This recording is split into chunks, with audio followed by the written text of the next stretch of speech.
everyone, and welcome to our TC podcast. I'm Ilana Singer, Chair of the Toronto Centre Securities Advisory Board. Today, we will be discussing an initiative undertaken by the Australian Securities and Investments Commission, also known as ASIC, to help innovative businesses navigate the regulatory framework. Fintech has become one of the biggest buzzwords in the industry over the past several years. There is no doubt that technology has vast potential and can foster creativity and innovation. However, securities regulators and supervisors around the world have been trying to find the delicate balance between encouraging innovation while protecting investors and fostering fair and efficient capital markets. To explore this topic and what ASIC has been doing in this space, I am thrilled to be joined today by Mark Adams, Senior Executive Leader of Strategic Intelligence at the Australian Securities and Investments Commission. Mark leads ASIC's Innovation Hub and RegTech initiatives. He also leads the team responsible for driving ASIC's data science agenda and leads ASIC's Economic and Risk Analysis Unit. Mark has held a range of senior executive positions at ASIC, including being the lead of ASIC's Competition in Equity Markets project and of the exchange market operators, regulatory policy, and international teams. I personally knew Mark when he was the head of international at ASIC. Prior to joining ASIC, Mark worked in the corporate and superannuation areas of a national law firm. Welcome, Mark. We're so happy to have you here today. Great to be here, Ilana. Pleasure to be here. So let me start with this first question that is probably on all of our listeners' minds. Why is it important for regulators and supervisors to help fintech startups? What advantages do they specifically provide to the financial services industry? Thanks, Ilana. To just start, maybe I take a step back to just clarify a little bit about ASIC. So we are the Financial Market and Financial Services Conduct Regulator. We're one of the twin peaks in Australia. There is a prudential regulator as well. We have a particular interest in good outcomes for consumers and investors and promoting market integrity. We also care about promoting efficiencies in the real economy for innovative businesses and for efficiencies in our own operations, like licensing and supervision. I give that by way of background because that's partly at the heart of why we care about fintech. What is fintech? When I think about fintech, it's sort of making use of big data, computing power, distributed ledger technology in providing financial services. It's important to assist startup and scale-up fintech service providers because often they lack the resources to think about how the regulatory framework may apply to them, where they have these great ideas about providing better outcomes for consumers and for markets. So we've taken that on board, and we think it's important for us to reach out and provide informal assistance to fintech startups or scale-up businesses to help them navigate the regulatory framework. This also provides us efficiencies and insights into the developments of the sector, and we can take that into account as we allocate our resources for authorization, supervisory, or educative work. The promise of fintech is perhaps the same as most of financial services, but with these technologies, we believe businesses may be able to provide efficiencies in the provision of services, greater opportunities for financial inclusion in the provision of services, personalization of products and services in a way that we can't really contemplate at the moment, that could provide much better outcomes for consumers. And then there's that difficult area of financial advice or guidance. And technology has the promise of being able to cut through data sets as well as your own personal information to provide quality, cost-effective guidance and advice to people as they need to make financial decisions.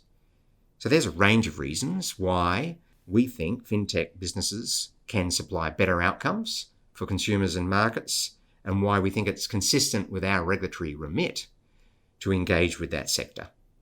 Mark, thank you for that. You've described some very tangible benefits that fintechs are bringing to the table. and to the industry as a whole.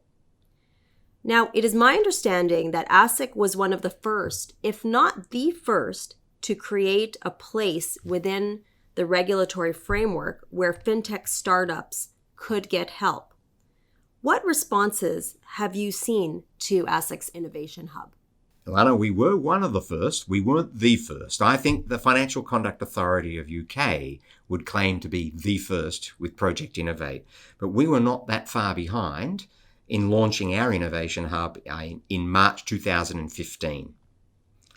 The Innovation Hub is not about money. It's not about an accelerator or anything like that. It's a virtual hub basically for engagement with the sector and connecting businesses with ASIC senior staff in order to provide informal assistance. We also have an external advisory group that gives us feedback about our nature of our engagement, and we work very closely with our other regulators, including those not in the financial services area.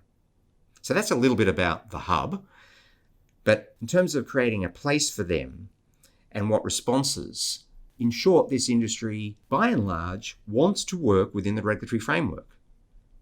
They wish to provide better outcomes from consumers, and therefore they're hungry to engage with us to better understand the framework and what it means for them. So that's a pretty good thing to be able to tap into. So there is normally an appetite for more. Can we be available for more meetings? Can we provide more guidance, more clarity?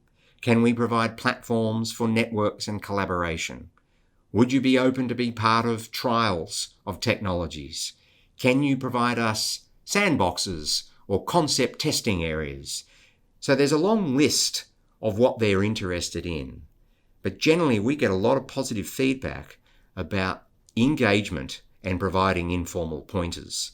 And what we've found as well is that those entities that then seek licensing applications, who have come to us first, by and large get a more efficient process because of that earlier engagement. So that's one of the other tangible benefits of that engagement. Mark, it's great to hear that this initiative has been so successful. And as you said, there have been requests for more and more engagement from the fintech community. Now, I'm sure that as much as fintechs are learning from the Innovation Hub is also learning a great deal from the industry. What has ASIC been learning through its engagement with the fintech community? You're right. We learn as well in many different ways. So at one angle, building on my answer previously, is that the sector informs us about the different ways they like to communicate or have us communicate with them. So that is normally multi-channel. So don't think about one mechanism, content on your web page or attending a conference. They want that plus more, going to informal involvement, podcasts, webinars, all forms of engagement. So that's a really interesting learning thing we've identified through that engagement. But for ASIC and its business, we've also learnt things because these businesses are trying technologies in business models that can either be adaptations or new forms of businesses. And what we think about is what can it do or bring by way of benefits for the consumer, but equally, what risks may the consumer be facing with these technologies? And that's important for us to think about in our regulatory activity. So we can see that these technologies can provide benefits for consumers, comparing documents, comparing products, comparing services, identifying the right product for them, lower costs through efficiencies, just to name a few. But we also identify that there may be risks to these business models in terms of consumers may not be aware about how they operate. What risks are they wearing in a peer-to-peer lending arrangement? What risks may they be wearing in a digital financial advice model? Is it contemplating all of your circumstances or only some of the circumstances? And in crypto asset offerings, what, again, are retail customers or consumers learning or being asked to consider in these offers? What do they understand by way of these speculative offerings? They're just some examples. The other one we're clearly learning about is distributed ledger technology more generally, where businesses are trying to make use of this technology for disintermediation of offerings, for back office, technologies for their operational things, or as a means of clearing and settlement with the Australian Securities Exchange, who is currently exploring an application of DLT technology in their businesses. Thank you, Mark. And you've touched on another topic of a TC podcast, which was and has been focused on DLT in the space of the Australian Exchange, and how, as you mentioned, the clearing and settlement CHESS infrastructure is being replaced with a new application, using DLT. And so I guess a follow-on question to you is, within the Innovation Hub, do you have technologists who are working within that hub? And sort of how do you staff it so that you and ASIC feel that you are, well-versed enough in the relevant technological space? It's a very good question. And there's many aspects to the answer to that. We can't claim to have all the expertise. So one of the bases of the Innovation Hub is to engage. So that way we collaborate, cooperate, and learn from each other. We also cooperate with our domestic and international regulators on these same topics. So there's a sharing of knowledge that way. We can also engage consultants if we need to assist us. And they do that often freely with their own time as well. So there's this sharing of knowledge. It is clear ASIC, like many other regulators, are having to look at their makeup of staff. And we do have people with strong technological capabilities and people with data science capabilities. And we draw upon them in our engagement with the innovative sector. I might just add something a little bit about how we operate, which may be interesting. I coordinate a small area of 3 people who are full-time to this on the Innovation Hub. Importantly, though, we have an internal network within all our business teams. So at any point in time, there's about 25 staff that may be being touched upon by engagement on this topic. And they reside in their business areas. So this small team of 3 are really agents for that larger group. And there's a rotation of that staff. And that's why there's also a sharing of knowledge. And at the higher level, there is a project board or a task force which has senior executive leaders on it and sponsored by a commissioner, John Price. So that brings in buy-in within the organisation as well as assistance from each other dealing with a difficult topic, so knowledge transfer. So they're all ways of grappling with that capability question. I would not suggest we've cracked it. We still have to continue to work at it, but it is something that we have to look at alternative ways of strengthening our knowledge base to engage with these technologies. Thank you, Mark. That was very helpful information that I'm sure our listeners, especially regulators and supervisors, will be very interested in hearing about from a both staffing and expertise perspective within your organization and within their respective organizations. Now I'd like to shift gears a little and look internationally. I understand that the ASIC Innovation Hub has agreements with 13 different jurisdictions. Why is international collaboration and harmonization with other regulators and supervisors around the world so important in this area? Much of fintech businesses are cross-border. The applications can easily transfer or they are designed to apply across borders. So I think that's at the heart of it. We are all dealing with financial innovation and its application.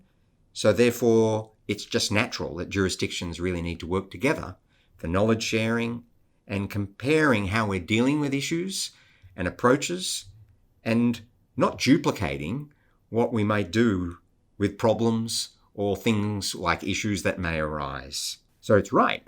In this context, we've now entered, I think, 16 fintech cooperation agreements. But I should say we're slowing down on that because multilateral arrangements have started to build up, and I'll touch on that.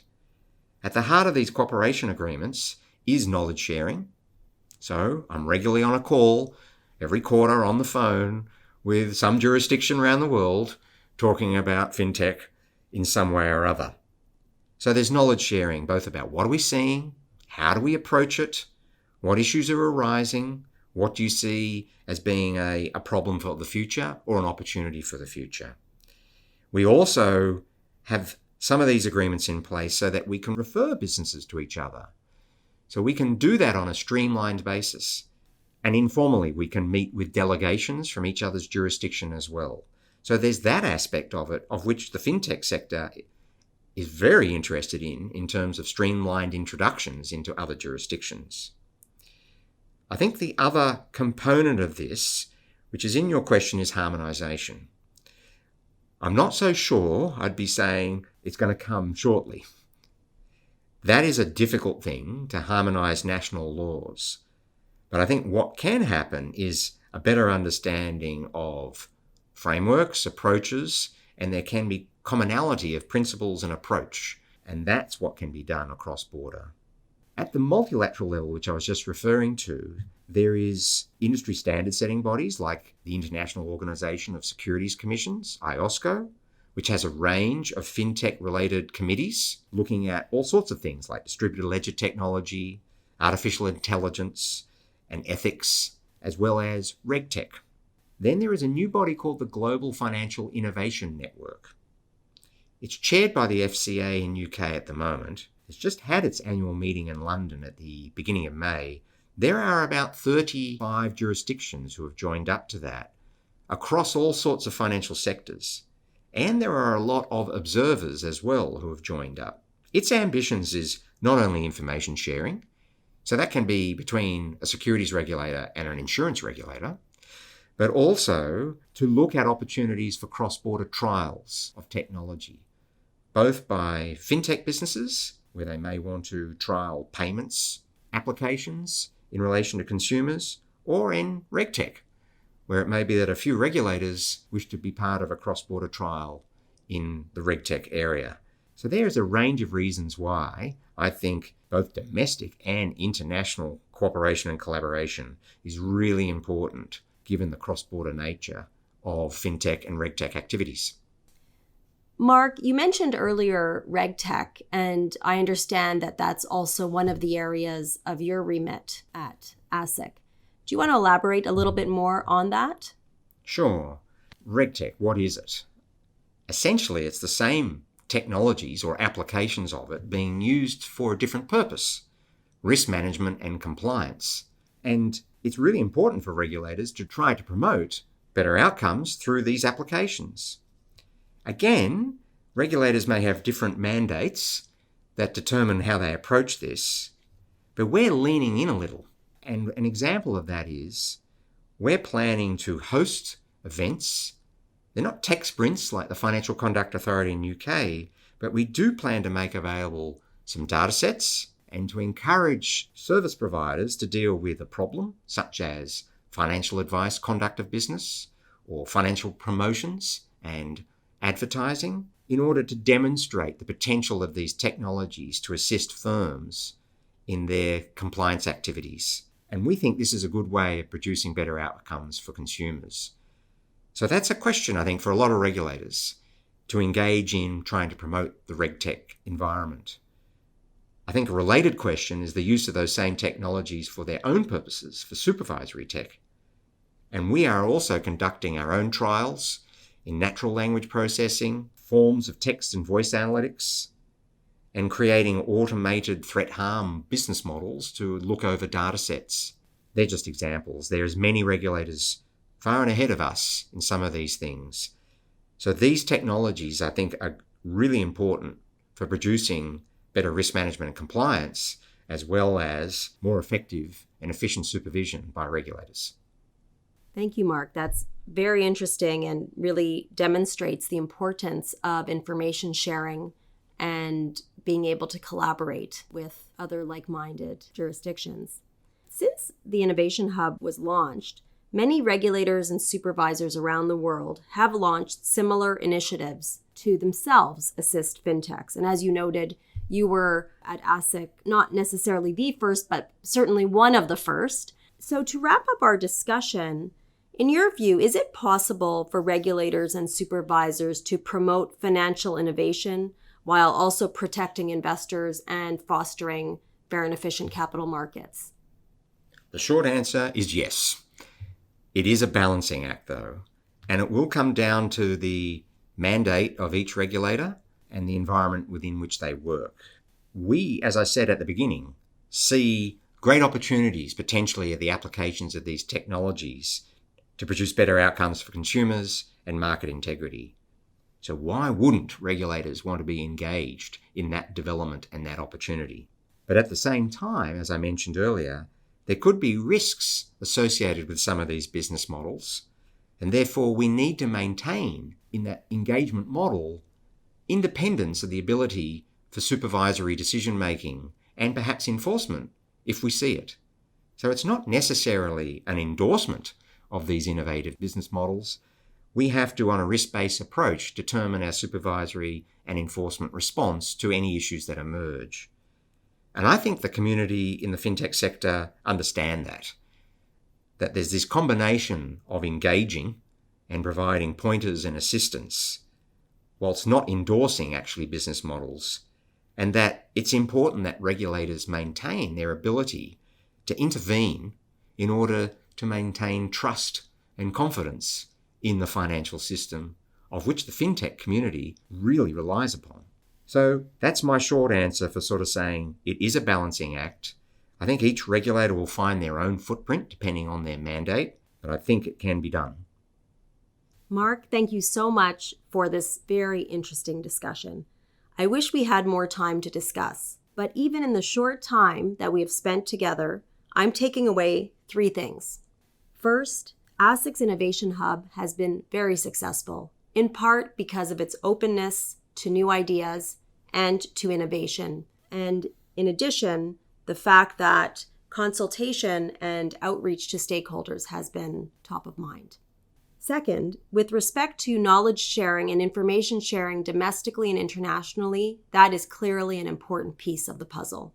And finally, you mentioned that for regulators and supervisors domestically and around the world, it will always be a balancing act in terms of looking at innovation, trying to both foster innovation and also ensure that investors continue to be protected and there continues to be market integrity. I think that regulators and supervisors and all the other listeners of this podcast will have really benefited from all of that discussion and your answers to all of the questions today.